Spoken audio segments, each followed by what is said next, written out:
আসুন্না ফাউন্ডেশনের আহমদুল্লাহ, কিন্তু ওই পত্রিকার সম্পাদককে দাওয়াত দেওয়া হয়নি। তিনি ক্ষেপে আগুন হয়ে গেছেন।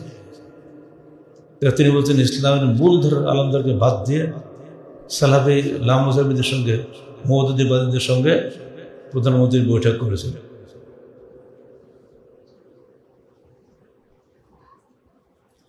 মানুষ খেপে ঠিকই, কিন্তু ওরকম ল্যাংটাই বলে।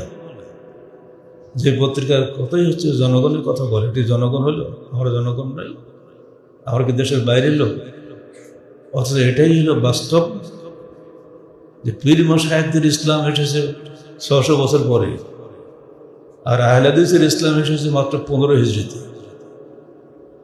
বরং তারও আগে। রাসূলুল্লাহ সাল্লাল্লাহু আলাইহি সাল্লাম তখনও মৃত্যুবরণ করেন নাই। তখনই আরব বণিক ও মুহাদ্দিস উলামায়ে কেরামের মাধ্যমে বাংলাদেশে ইসলাম আসে। চট্টগ্রামের কদম রসুলের ঘাট, জাহাজ ভাঙ্গার ঘাট আজও তার প্রমাণ বহন করে।